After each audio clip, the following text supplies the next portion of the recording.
Hey friends, I'm Diana with Serenity Links Coaching. Some of you may know me, and some of you may be getting to know me for the first time. Either way, I've been around for quite a while, but out of necessity and to practice what I so often preach, there came a time where I had to slip into the background and practice self-preservation as we survived the last few years of our kids in our home. Because don't let anyone fool you. Parenting kids with reactive attachment disorder does not get easier as they get older. In fact, it gets harder, and it gets quite a bit harder. So no beating yourself up if you think that this is hard, because those teen years, those late teen years especially, might just kick your trash. They did ours for sure. I've had a lot of questions, though, about what it takes to get through those teen years and what launching our kids actually looked like for us. In short, it didn't look at all like we thought it would. Even though I have good friends that have launched adult kids into the world, it was still not anything like we could have imagined. Let's start with my oldest son. Boy, did we ever miss the boat on this one. We thought we were okay. We thought he was okay. And we thought we had dodged a bullet of having an adult age child with reactive attachment disorder. We so did not, unfortunately. So a little backstory here on that one. Like most kids with RAD, he was a rascal through middle school and the first couple of years of high school. But along about the end of his sophomore year, he decided that those choices just really were not working for him, and he really wanted something better. He wanted to turn his life around. And so completely on his own, with definitely with our support and encouragement, he really did turn things around, and he was happier, he was making better choices, he got in less trouble, he was helpful at home, and this continued not just for a little while. This was a couple of years actually, and it looked, honestly, it looked like he was going to be a success story. Because he did look like he was going to become a success story, we became his legal guardians during the latter part of his junior year when he turned 18. It just seemed like the right thing to do, to support him, to continue to support these good choices he was making, and be able to give him that additional support we would know he would need as he entered into his adult years. At that time, we also got him on the wait list for state disability services that we also knew he was going to need into his adult years. Things got harder after high school, but that was no surprise. But he had a job, he was working out in the community, and he was doing really well. Or so it looked at the time. There were a few signs we missed along the way, but he did get what we thought was his first real girlfriend. Of course, turns out it was hardly the first. She's just the one that he would bring around to our house. And no surprise, she was also a trauma kid also, because they tend to flock together. And then the perfect storm happened. This was all kind of in that time period of the COVID pandemic. And during that time, things broke and went completely south with my family, with all of our extended family. He broke up with the girl. He ended in the psych unit over that breakup. He got COVID while he was there, which was a complete disaster. And in short, he was in worse shape when he came out than he was when he went in. He spent almost a month in that hospital stay. And then 3 weeks after he came home, he ended up getting into a massive, very terrifying and physically aggressive fight with his brother, at which I had to intervene and break up for safety reasons. And it was utterly terrifying for all of us. And it was at that point that it became very clear that those two boys could never safely live with each other again. Unfortunately, we had very few options for help. We never did have any for his younger brother, even though he was always the hardest one. However, because the older one was an adult at the time and he was on the wait list for services, he did qualify for Medicaid. He couldn't get the community support waivers he needed to get right into a group home, which would have been so, so much better for him. But he's right at the line of qualifying for those services. And we were repeatedly told, for years actually, that the only available option for him to go any further was to put him into an ICF facility or an intermediate care facility for a year. And that would automatically qualify him for the adult services he would need for the rest of his life. We fought that option for as long as we could. But after this very clarifying experience, it was the only option we had left. And we finally did it because it was what we had to do. I wish I could say it was great, but it was not. He ended up being in 2 different facilities in 2 different cities over the course of that year, and both of them heaped trauma on top of trauma. Honestly, I think they did the best they could, but both places were understaffed Medicaid-funded nursing homes for severely disabled adults. They were not what we were told they were. They are not what they were intended to be, but that is what they were in reality. And our son was by far the most functional person at either place. Despite all our best efforts to advocate and to get him help while he was there, his mental health was repeatedly pushed under the rug and seriously undertreated. We were finally able to get him out of those facilities just before Christmas of 2021 and moved him into a lovely, truly lovely group home in a very nice neighborhood. And we were so excited for him to finally be able to have this fresh start and practice being a grown-up and be able to learn and grow at his own pace. And at that time when we moved him, it seemed that our relationship was better than it had ever been. Unfortunately, it turned out to be more like lipstick on a pig. The house looked pretty, but it wasn't managed well. And they pulled some things on us that were just horrible, and they didn't like being called out on it by guardians. Long story short, things went south with the staff, and our son flipped a switch within weeks of moving into that house. And we were once his people, and now we are not, and we haven't been ever since. I think in a lot of ways we saw what we wanted to see, and he was trying to become who we wanted him to be. And it was all either fake, but probably more likely he wasn't able to sustain it once he was away from us and didn't have that strong influence from us every day. As of right now, he is perfectly content to have a 24/7 staff who completely runs his life for him due to his extreme and continued abuse of us that was only getting worse, and the dangerous manipulation tactics he was using towards us, coupled with his utter refusal to allow us to do our job as his guardians. Anything. Nothing. He would not allow anything. We voluntarily terminated our guardianship just before Thanksgiving of last year. We had to. He would have destroyed us. And he is now his own guardian, and he is off living his best life somewhere. He's blocked us from all forms of communication. He has no one left to advocate for him. The state gladly moves him anytime there's an issue, or he doesn't like something, or he doesn't get along with his roommates or his staff. And he never gives us his forwarding address.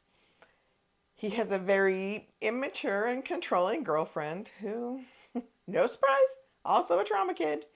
And she's also 11 years older than he is.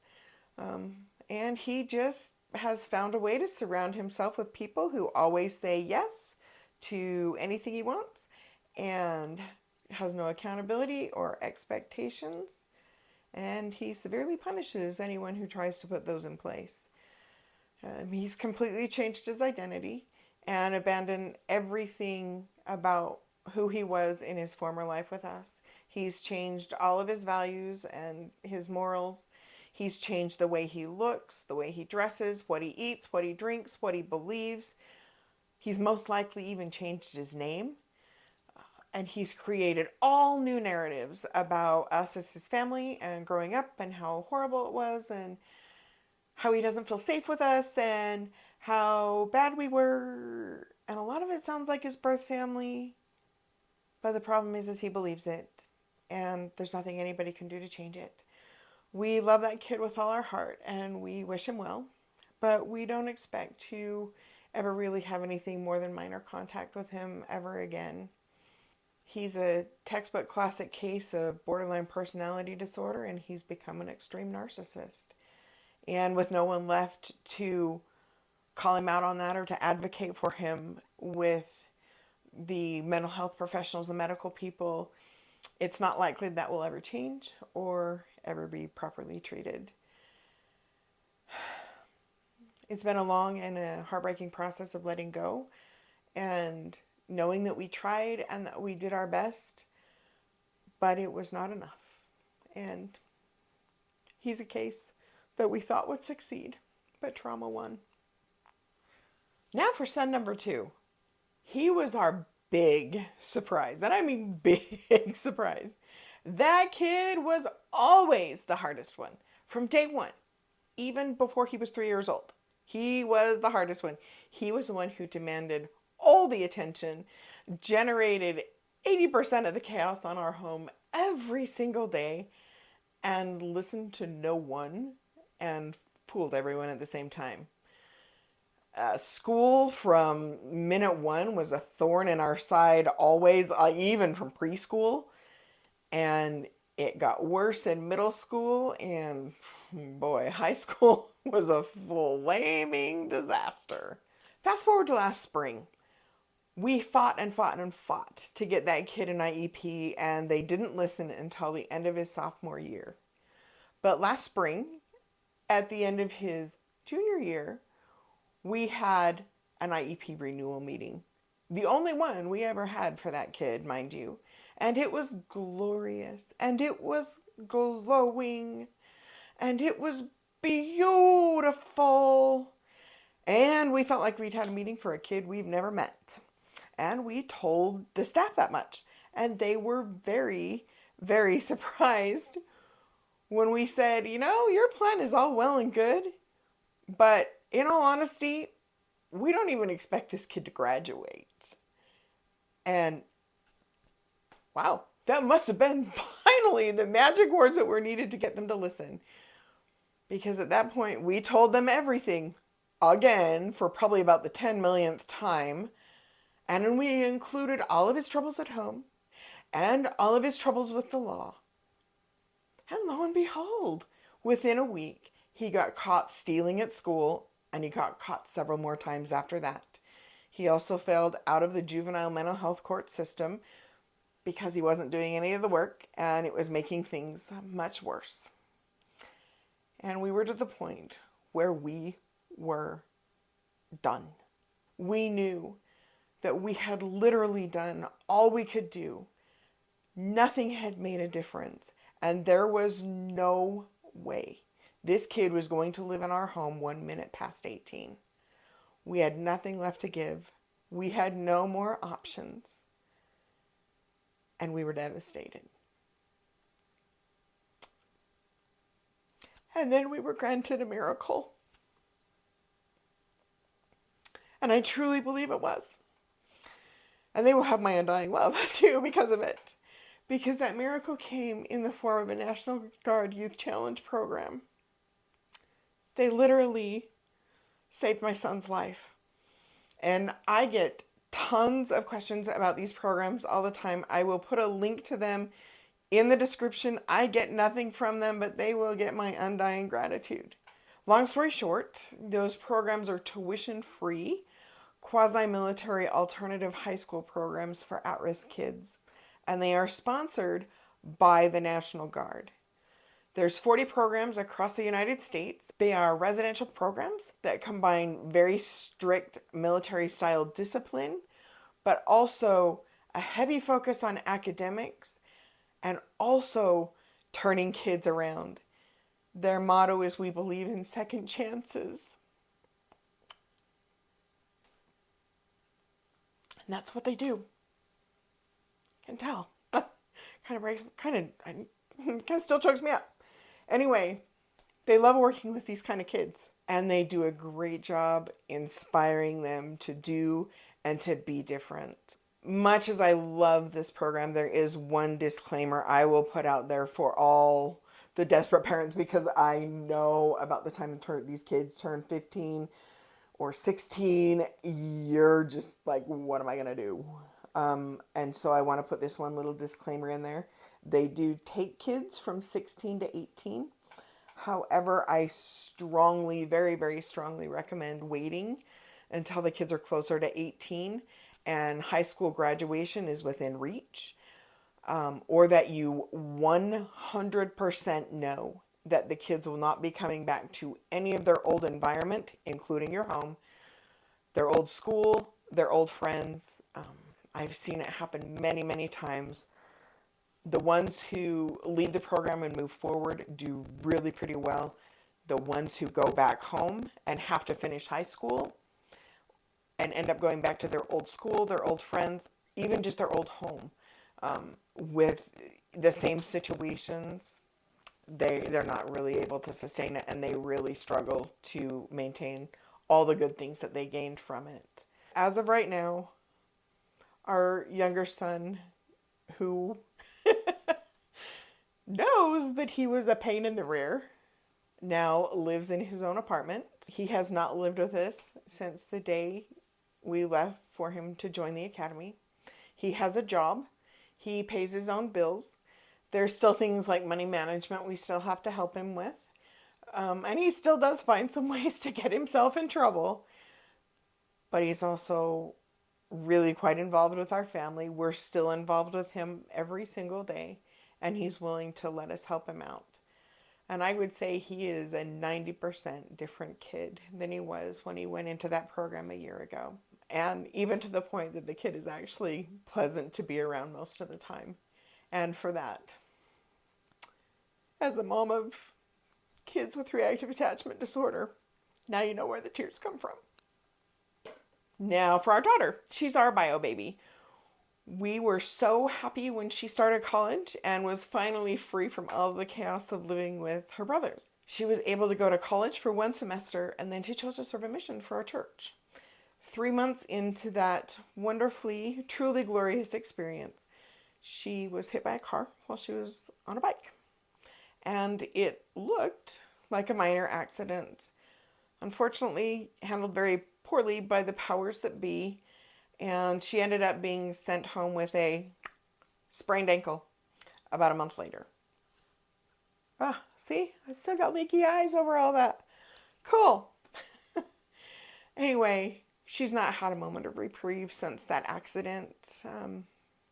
What it really did was trigger a horrible chronic pain condition that left her curled up in the fetal position on my sofa for 3.5 years, crying and screaming in pain every minute of every day.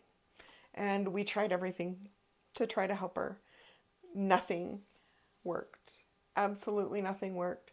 And some of those treatments were horrible. They were horribly expensive, very few of which were covered by insurance, but we had to say we tried everything. And finally, about 1.5 years ago, she took a drastic measure and she had her leg amputated just below the knee. And she still lives with us. Life is much more calm than it used to be with kids in our home, though. And the pain is still a big deal for her, and she can only wear a prosthetic very little. But she is slowly making progress. She's so much better than she was before the amputation, and there is still hope on this side of it, so there is no regrets there. It has just been a lot for all of us, including her, to deal with on top of all of the things with her brothers. So how about my own recovery through all of this? Because people always, they hear all that and they're like, whoa, that's a lot. Yeah. It's been a lot. But I have to laugh because when we took our kid out to this academy last year, we're just like, oh, freedom, sweet freedom, which it was. And we planned a vacation around it, and it was great, and it was wonderful. And we thought we'd bounce right back once the trauma kids no longer lived with us. That wasn't the case. After all these years, we still got caught in delusions, you know? But the truth is, we've all been in active recovery for about a year now. We found new damage, new stashes, new messes, at least weekly, daily for a while, once son number 2 started the program. So the truth about healing that I can tell you now is that the impact that it has on everyone is real. And the road to healing and recovery is wonderful, but it can be bumpy. And we're not always graceful going through it either. And I think one of the biggest things that we have realized, and I say we because my husband has been on board and going through this with me, the roots of trauma for most of us run deeper than we realize. And a lot of it isn't about our kids. Some of it is from our life growing up. Some of it came from our parents, maybe passed down from grandparents. Lots of other things. There's lots of things that get involved in that mess. And I think probably the most important thing we've realized is that none of us will ever be who we were or what we were before trauma turned our life upside down. But, oh my goodness, my friends, there is light at the end of the tunnel. And I want you to understand that. These past 3 years have given me a completely different perspective on parenting, on healing, and what it takes to truly survive and even thrive in the face of all of it or in spite of all of it. And I am more convinced than ever that it's mom, not the kids, who needs the most attention and support and tools and resources and whatever we've got to throw at this. Because mama is the best shot that everyone has at healing. Whew, that's a lot. And it's been a lot. And I know that there are a gazillion stories out there just like mine. Different details, but honestly, the same intensity. There's also a lot of you who may be watching this and just say, oh my gosh, for the first time, there's somebody out there like me. And I hope you find that. I hope that's you. Because if it is, you're the reason I do this stuff. Because this job is way, way, way too big to do alone. And we need each other to get through it. If any of what I have said today resonated with you, I invite you to join me on this journey of continued healing and growth. Be sure to subscribe to my channel because that's where I'm going to be sharing all the stuff. Also, be sure to check out all the links in the description as well. Again, the link to the Youth Challenge Academy is in there. Love them. We'll love them forever. Look forward to walking this journey with you. I will see you in the next video. Bye.